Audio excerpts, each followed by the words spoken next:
Hey everyone, welcome to Faith in an Ever Changing World Encouragement and Hope. I'm Janet Harley, your host. And today I want to introduce you to Todd O.C. Shoemaker. And the O.C. stands for Overcomer. And with his faith story in a little while, you'll know why. Todd is an abolitionist, missionary, and author. And he's also an overcomer, survivor, and miracle. And good morning and welcome to you, Todd. Thank you Good so much morning. for being. Thank you for having me. It's a Yes, blessing to sir. be here. Oh, and if you will, please share your faith story with us. Okay, well, my faith story starts in 2003 on a mission trip to New York City, little less than after 9/11, and the church my wife and I were attending at that time, we took up about probably 600 middle school and high school students. And that's my first time into New York City where I actually stayed. I had landed and never left the airport before. So this is going to be the first venture into the Big Apple. And so everybody was giving me these lists of restaurants that I needed to go to. And I told my wife, I said, just realize I'm going to come back with at least 10 or 15 extra pounds. But I said, the goal is to knock out every one of these restaurants.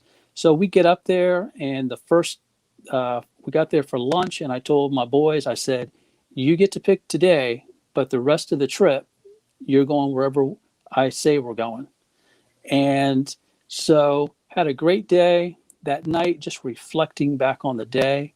And about 10:30 that night, God said, well, Todd, I need you to fast. And I said, oh, God, I can fast breakfast. There's no breakfast place on my list. And he said, no, I need you to fast all week. So Okay. I said, well, God, what about my list? Like, like my list, I got to get through this. So, Christians, we're good at bargaining with God. Like, if you just will do this for me, I'll fast for 2 weeks when I get back. And finally, about 1 o'clock in the morning, after kind of going back and forth, God said, Todd, you're either going to do it or you're not going to do it. I'm not going to force you to do anything you don't want to do. Wow. So I called my wife about 7 o'clock that morning and said, hey, God called me to fast. And she said, well, what about your list? And I said, well, it's in the trash can now. And we had an amazing week. Kids were amazing. But when I got home, I just shared with my wife, I said, I just really don't understand why I fasted. And she said, well, maybe God's preparing you for something. And this was just the Hmm. start. Yeah. So fast forward summer, did summer camp with kids, another 600 kids. So when I got home the end of August, I was just tired. My wife said, well, Yeah. you are in your 30s now. So, you're not this young kid that can just go all the time. So I said, yeah, I'm just going to rest. A few months went by and I just told my wife, I said, man, I am just still exhausted. And she said, well, who's your doctor? And I said, I don't have a doctor. I said, I haven't been to the doctor in years. And so went to see her doctor. He ran a few tests and said, no, I need to have you see a specialist. Something's going on that we're just not quite sure. And Mm. so at that point, I was diagnosed with several forms of crippling arthritis Oh and my. told that I would probably be wheelchair bound within 5 years. Ooh. And so that started a year of experimental meds and just not knowing what the future held as far as my physical state. Yeah. Um, but a year later, I was driving home from work and I had worked late that night and I started coughing up blood Uh-huh. and got home and I told my wife, I said, hey, don't freak out, but I've been coughing up blood, on the way Hmm. home. And she's like, well, we got to go to the ER. And I said, it's almost 9 o'clock at night. I'm not going to sit all night in the ER. I said, I'll call the doctor in the morning because some of the meds had started messing with my lungs. So we had been having periodic scans. So we'd had a scan in May and this Uh-huh. was August. Wow. So had a scan the next night. And the following morning, the doctor called me about 7 o'clock and said, I need to see you and Laura in my office. And I said, "Oh yeah, Doc, we'll come after work." And he goes, "No, no, you two in my office in the next 30 minutes." Mm. So at that point, they had found a mass laying inside my chest, uh, Oh, my. and they weren't sure what was going on. So I had a biopsy about 2 weeks later, and that night at 1 o'clock in the morning, which would become God and I's time, I was in ICU, hooked up to a bunch of machines after being Oh, told goodness. that I had cancer, and we just weren't quite sure what the future was going to hold. God Yeah. said, "Remember when you fasted last year and you didn't know why?" He said, "I was preparing you for this journey, and no one's Mm. going to understand it. Your doctors are going to be confused. Some doctors will actually give up on you because they won't be able Mm. to figure things out." And Wow. so I thought to myself, okay, well, I'll be sick for 6 months, a year, and I'll have a story to tell. Um, had open heart surgery about a month later Oh, my. to remove the tumor because I didn't want to do chemo or radiation. Right. But during that surgery, God gave me a vision that I would start running marathons and sharing the gospel. Well, I'd never run more than 5 miles in my life, and that had been Yeah. like 10 or 15. That had been like 10 or 15 years ago. Right. And so 4 months after having open heart surgery, I started training. I ran a mile and a half my first night, Oh, my. and I thought, well, I think I can do this. And I Oh, ran my first half marathon because my wife said, please just run a half marathon the first time.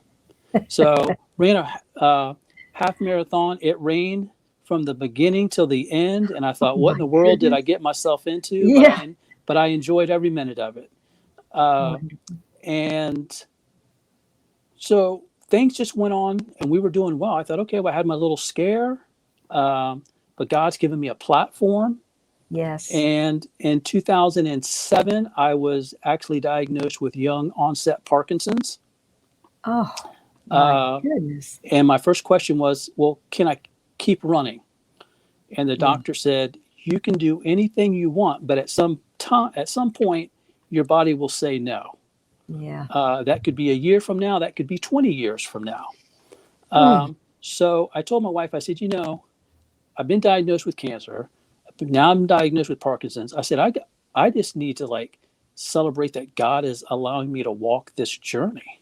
Yeah. So I said, I'm going to just go do something that I normally wouldn't do. She goes, well, what are you going to do? I said, I'm going skydiving. So 2 weeks after being diagnosed with Parkinson's, I went Oh, skydiving. And, but wow. it was to tell the devil Yes. that you are not in charge. Right. I might Right. have these health issues because, like the cancer, people are always like, "Oh, you terrible, you had cancer." I said, "Really, cancer was the easiest diagnosis I had because the minute Mm. they took that tumor out, they said basically you are cancer free, and Awesome. I've never had a reoccurrence Mm. since then." Praise So then I God. thought, Yes. okay, well, I'm going to run. I'm just going to keep running, sharing God's word and whatever else He wants me to do. Well, January 2008, thank goodness I was up at 1 o'clock in the morning. Uh, God said, "Hey, I need you to run. I need you to run 1,000 miles this year." And I said, "Well, God, you do know I have Parkinson's, And He goes, "Don't worry, like I'll he get you doesn't know. right." He's like, "Don't worry, I'll get you through it."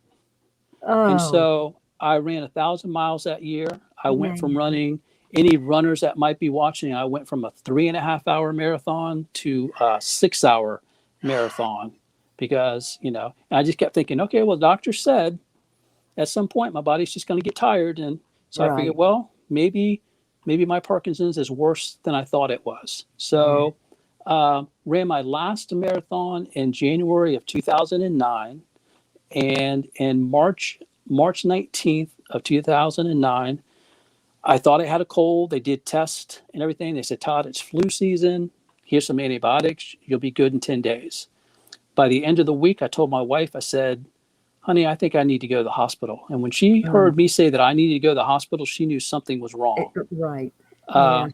so we get to the ER, and thank goodness my oncologist is there. And they start running some different tests. They pull my wife out of the room, which they had never done before. I could see Mm. that she's visibly upset.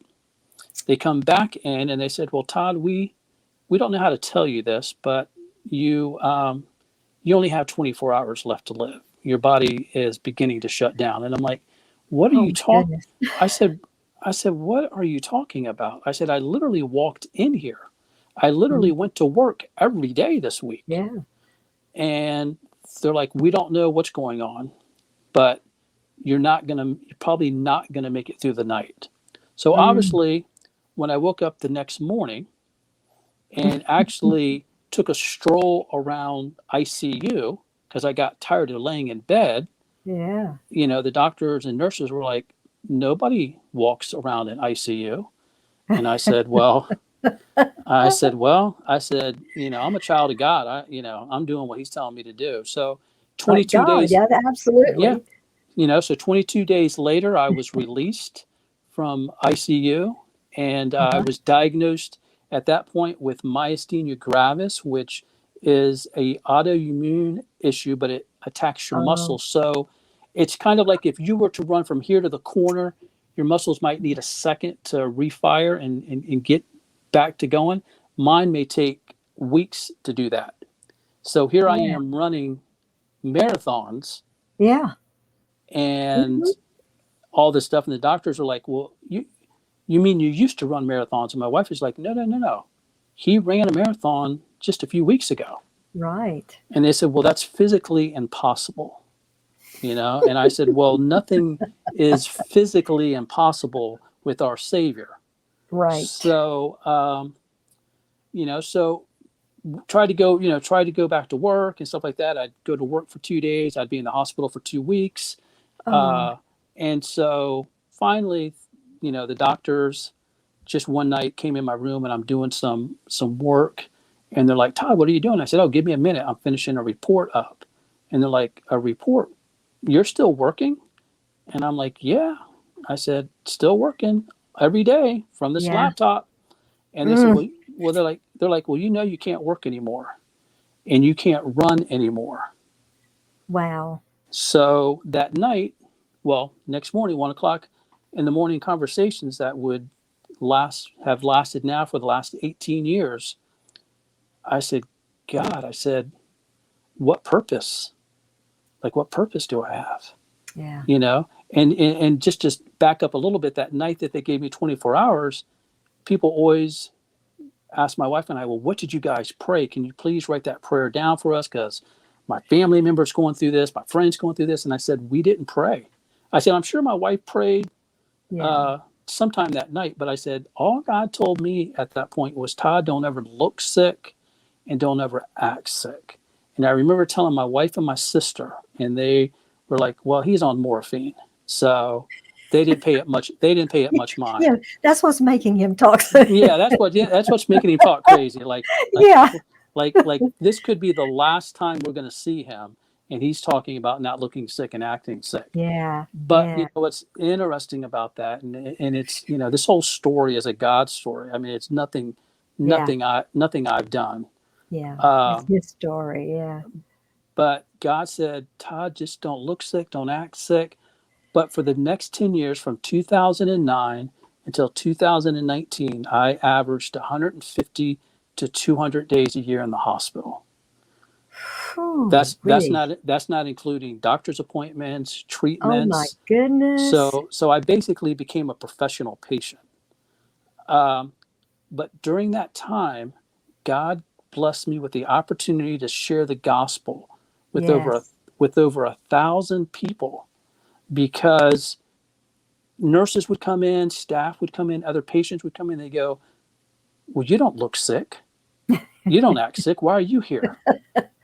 And so I would be able to share, "Well, let me tell you about that." So I would go Yes. straight into the gospel without ever once saying, "Hey, can I share the gospel with you?" Yeah. That's And right. so, so that was a blessing. But Mm. but the night I was told I couldn't work anymore, that I couldn't run anymore, I said, "God, what's my purpose?" And Yeah. that's where the abolitionist uh, in my title comes from, because in 2007 I had learned about human trafficking had started Yes. working to end human trafficking. And I'd Yeah. always told my wife, I said, if I had all the time in the world, I would do this for free. Well, that night, God said, guess what, my son? You're going to have a lot of time on your hands. So I'm going to open up the doors for you to be able to do that. So I've written curriculum. Oh, wow.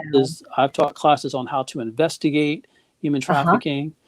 So as the years go by, my situation's getting worse and worse. And every year the doctors are like, "Oh my gosh, you survived another year." But finally, in 2019, February, the doctor said, Todd, you put up a good fight. You beat every odds that we put up Wow. against you, but you're just not going to make it. I'm 6 foot tall. I weighed 112 pounds. I had to Oh, speak with a special machine so you could yeah. hear me. I hadn't eaten solid foods in 3.5 years. I was living off of a feeding tube that was not working at that point. Oh, So my. I literally had to go for, Starving. yes, I literally was starving to Yeah. death. And so, Yeah. so when they told me that, my wife and I, that we said, you know what, we're not going into hospice. We're just going to spend a year doing what we want to do, making memories, no Mm. doctor's appointments, no treatments, nothing, because the doctor said there was no more that they could do anyways. So my wife and I that year went to Alaska, we went to Cuba, and I Oh, my. always, we went cruising for both of those. And I always joke, I'm the only person that's ever been on a cruise that lost weight while on a cruise. And but in November 3rd of 2019, I was invited to the week before I had been invited to a healing service from Mm-hmm. one of my doctors, who's a heart doctor, cardiologist by day, and an evangelist by night, Dr. Chauncey Oh, Crandall. Dr. Chauncey Crandall, some of your listeners may have heard of him. uh-huh. Uh, Wonderful. and but the week before that, that Sunday, the Sunday before, God had woken me up at 1 o'clock in the morning and said, Todd, we're going into a season of miracles, healings, and revival. And I thought, well, God, there's Mm. a lot of people that need all three of those. And at that Yes. point, my wife and I were at peace. I had about 3 weeks to live, 2 to 3 weeks to live. The doctors joke around, we're going to give you 6 because you're an overachiever. Uh, but we were at peace. Like, we were like, you know what, put up a good fight. I'm just tired. Anybody that's been through a long illness, either themselves or with a family Yeah. member, just knows that at some point you're just like, okay, God, time to come home. I'm Yeah. ready. But we went that night, and I had invited a lot of friends that needed healing, and I saw a bunch there, and I'm like, oh, praying for them, praying for them. And Dr. Crandall called everybody to come forward that needed healing. And I just stood there, and I'm just like, oh, there's my friend, there's my other friend. Mm-hmm. I said, God, just heal them. And finally, it's like God put a spotlight on me and said, Todd, I created this night just for you. You need to go forward. So I went forward, and as I'm going forward, I feel two people picking me up from each side. And I thought, oh, my friends are helping me because they know how hard it is to walk at that point. Mm-hmm. Well, when I looked to the side, there were two 8 feet tall women that were carrying me to the front. Oh, And this time. yes, Ooh. and only 5 people saw them that night. Oh. My wife saw them, and like a few other Mm. people saw them, but I think, as far as I know, only 5 people saw them that night. Wow. Uh, and they're telling everybody that's coming by, this man is dying. And I'm like thinking, Oh, how do wow. these women know me? And when Dr. Crandall prayed over me, he anointed me with oil, which he had done many times in the past. But this night, my whole Mhm. body caught on fire. And I thought to myself, I'm either dying or I'm being healed. Healing. Yes. And so he moved on. Another pastor came by, laid his hands on my chest, was about to leave. And these ladies said, no, no, no, he's dying. You have to pray over every part of his body. So he's Wow. laying hands all over me. And finally, he took his hand off my stomach. The minute he took his hand off my stomach, I got an appetite for the first time in 5 years. And I looked over at my wife and I Mhm. said, I think I'm hungry, but I don't know what that means. And she said, hey, turn your voice down, because in a crowd sometimes it would start to crackle, And Uh-huh. it, I didn't want anybody, if God was doing something, I didn't want anybody, I didn't want to be interrupting anything he was doing. So I Right. went, Yeah. so I went to turn my voice amplifier off, and it had Uh-huh. not been on. So my wife was hearing my real voice Your for the voice. first time Yes. in over 5 years. Todd, And I tell you. that That's night, powerful. yeah, I mean that night I had 2 bites of chicken salad because that was the last thing I had eaten before I got sick Uh-huh. and couldn't eat anymore. So I figured, well, Oh, let me play safe here. And a month later, yeah. I went running and ran 2 miles after not running for 10 and a half years. And Unbelievable. then last year, God said, hey, I need you to run 500 miles in 2020. And I thought, well, God, you do know that I haven't run in 10 and a half years here. So it's so crazy because I hit 500 miles so quickly Yeah. that I thought, well, God, can I do another 500? And he's like, go ahead. So from January to October on Halloween morning, I hit 1,000 miles for the year Wow. after not running. And I want to share something with your listeners because for 10 years that I couldn't run, almost 11 years that I couldn't run, every Uh-huh. year God would say, Todd, go buy a new pair of running shoes. Wow. And he said, I want you to be prepared. I want you to be Yes. prepared. Yep. And so, 'Cause those shoes are gonna wear out. yeah. Well, and what's so crazy too is, so when I got my healing, I thought, oh, you know what? I told my wife, I said, hey, I'm gonna go get some gold running shoes, to start running in. Yes. I went to Yes. I went to buy these gold running shoes because I'm sitting there one morning, about to watch college football on a Saturday, and God said, hey, I thought you wanted to go running. Go buy a new pair of running shoes. So I thought, oh, I'm going to go buy my gold pair of running shoes. I get into the store. I say, hey, do you have gold running shoes? The minute that came out of my mouth, God said, if you're wearing gold running shoes, who are people going to be looking at? Oh, So I said, yeah. just Let give me me a look black, look at just your shoes. just give me a black and gray pair, Yeah. and so God's just been amazing. I mean, it's just been one miracle after another, and Yes. now he has me praying outside of hospitals, Oh, and we're seeing miracles happen there. So well, and you've had miracle yeah, after miracle in your yeah. life. Now, have you been diagnosed with anything else? Have you been sick anymore?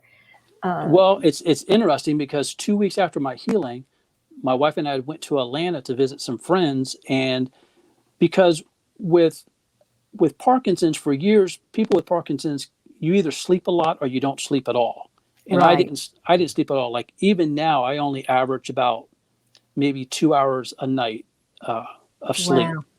Yeah. Uh, so I thought, oh, I'm going to see if there's any homeless people that need hot chocolate because it was like 39 degrees. And so I caught pneumonia while I was there. But what's so crazy about that, when I get back, they're like, well, Todd, you got to go into the hospital. After all you've been through, this could actually kill you. And but when I was there, what's crazy about it, I still had my feeding tube in, even though I wasn't Yeah. using it. Surgeon came in to take it out. He put his hand on it. It literally fell out in his hand. It Wow. literally fell out in his hand. So I didn't have to have surgery, which would have kept me in the hospital an extra 2 to 3 days. Right. And then, Right. Yeah. this past February, I was diagnosed with COVID and double pneumonia, was in the hospital for 10 days, was told, that it was touch and go there for a while. I had 104 fever for 4 straight days. Oh my goodness. But once again, what's crazy about that is for the last 10 years, when I'd have to go into the hospital, as we would be driving, I'd be praying, and my wife would go, so what number did he give you? And God would give me the number of people that he was going to bring to me to share the gospel. Wow. So in February, he said that there would be at least 3 people that he was going to bring into me. And sure Uh-huh. enough, within the first 2 hours, I was able to share the gospel with 3 people who Wow. And I ended up sharing that for those 10 days with over 5 people. Mm. So God just, you know, God can use Wow. anything, That's right. any circumstance that we're going through in life. Mm-hmm. It's easy to get caught up with, well, God, why am I going through this? But Yeah. the question I ask is, God, what's your purpose for this? Right. Show me your purpose for this. Yeah. And another thing that I shared, my miracle took almost 18 years to manifest itself. But every morning I woke up going, okay, God, today's the day. I know you're going to do it today. So I did that for almost 18 years, Wow. but God and his faithfulness Yes. manifested that almost 18 years later. Yes.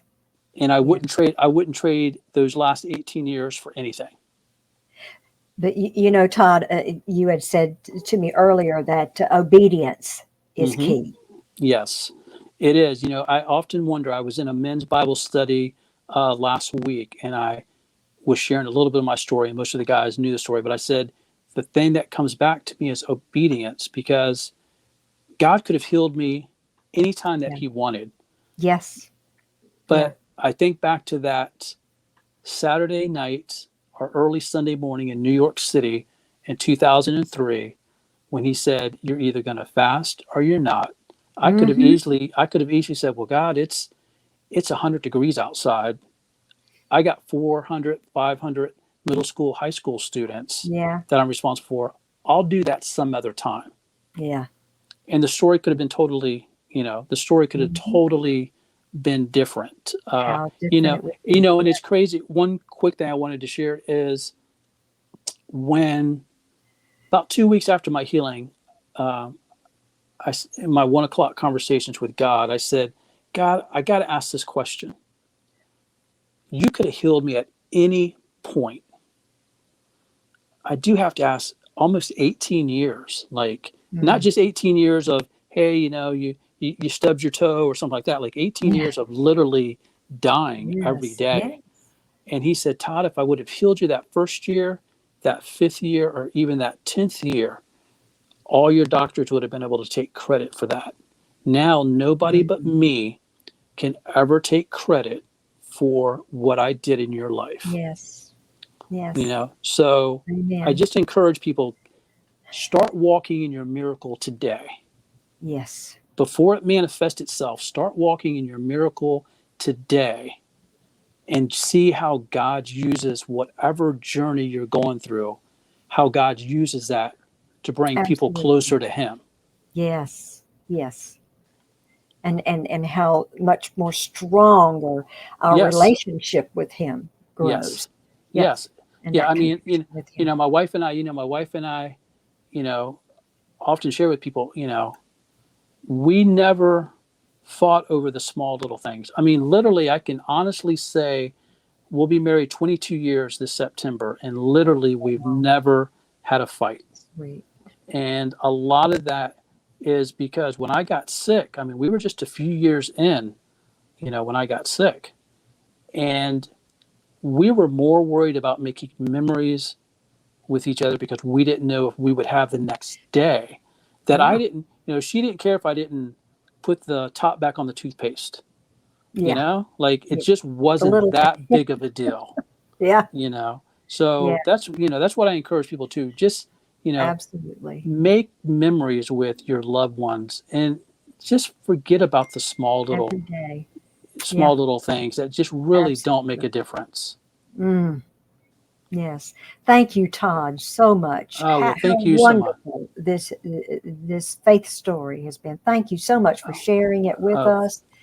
And thank you all for watching. Remember, have faith and look up, friends, where our help comes from. Bye. God bless. bye.